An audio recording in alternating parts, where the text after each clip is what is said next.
Hey guys, what's up? th10 here from One Hive Gazette, here with the next video, and this one's going to be a Town Hall 10 attack strategy video type.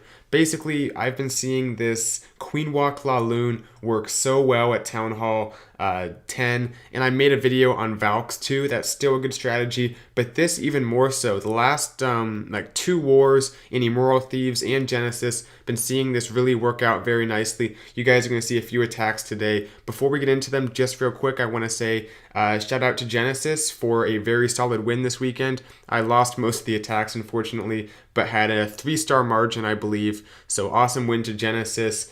I'm going to make a video talking about the state of Genesis, have some information for recruiting, as well as a few other things, so I'll make that video soon. But in terms of other videos coming out soon, we have a Town Hall 10 base build, we have some Town Hall 9 attacks you guys will see, and I know I've been a little bit sparse on the live action, so I'm going to do my best to record more live action in the future, because I know that's a popular series, the live attacks and the live on War Day that you guys enjoy seeing. So, all that being said, let's get right into these attacks today. Starting with Mighty Buzzard, I believe he had a 6-star war, so awesome job to him. And we're taking a look at his attack on number 6 to start here. Coming at this base with just a queen charge, and it's been working so well, to be honest. He's going to invest 3 rages, but what we're seeing is the Infernos being put not only separate from each other, but offset to one side of the base. They're definitely more towards the top right than they are the bottom left here. And because of that, the Queen Walk can come in, get some awesome value without any risk of her being targeted by the Inferno and the heal being blocked. So comes in here, has the poison.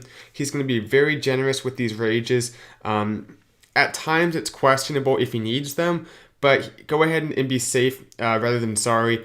Minion right there, nice touch to take out some of those pups a little bit quicker, quite faster for the queen, and as always, time is important on these Town Hall 10 attacks.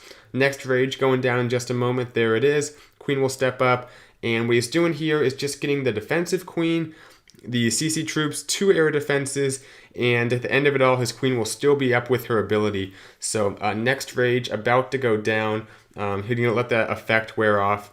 He could have waited a little bit longer on these rages, to be honest. Could have spread them out a little bit more. Typically, you want the queen to at least go down a little bit, so that way you're not using them too soon. But regardless, I think it was fine. And there goes the lava hounds, the balloons on each of these defenses. And keep in mind, because he's investing all these rages, he doesn't have as much spell space, but the haste are an effective way to move your balloons along. I like that heal in between the Infernos. Keep everything up amidst those wizard towers, those Teslas, all that damage. Keep those balloons up. Good touch there. Lava Hound runs over to the last air defense. There is that Inferno still up, but he has the queen actually. He has balloons closing in. The queen, I don't know, is she going to go down right here? No, looks like she'll step up, take out that Inferno. So got a little bit close here, but even if she had gone down, the balloons looked like they were still on it. Awesome attack, closing in these last few defenses. This is going to be a 3-star, of course. A ton of cleanup troops. We'll go ahead and fast forward to the end here. Nice attack to Mighty Buzzard. We'll take a look at his other attack in just a moment, and then one more after that. Alright, I think it was... Yeah, I went down one. It was actually, this was the first one I wanted to show, but whatever. Look how quick. We'll fast forward to when it starts. Under 2 minutes, and this base is toast. Incredible timing, how fast he took this base out. Typically, they're not that speedy at Town Hall 10. Similar concept, coming in with the queen. She is coming much more directly towards that Inferno, but it's a bit of a different type of attack. It's more kill squad based.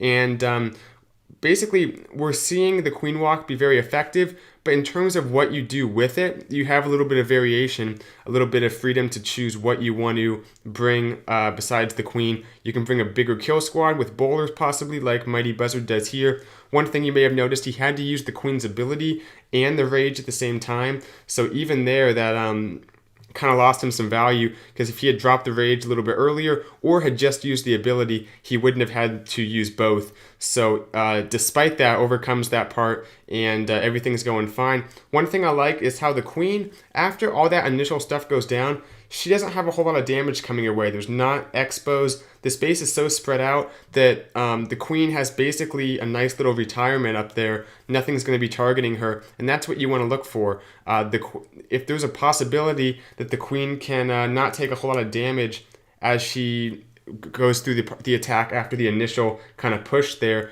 I like those hogs. Those are kind of an interesting touch to help with the Tesla farm. Probably not even needed, to be honest, because the Tesla farm typically can't reach the queen all at once. So she probably would have gone through one by one and taken them out, but the hogs definitely make it a little bit quicker. It's amazing. It wasn't even the cleanest attack, but it had so many troops left up at the end. These Town Hall 10 bases that are spread out like this are not going to be the most effective bases to use, which is why I'm going to be making that Town Hall 10 base build as soon as I can for you guys. But for you Town Hall 9s, of course, I'll be putting out some attacks and other stuff to keep the channel diversified. Let's take a look at one more here. That was Mighty Buzzard's last one we already looked at. I believe it's 12. Bobby. Yeah. Similar composition.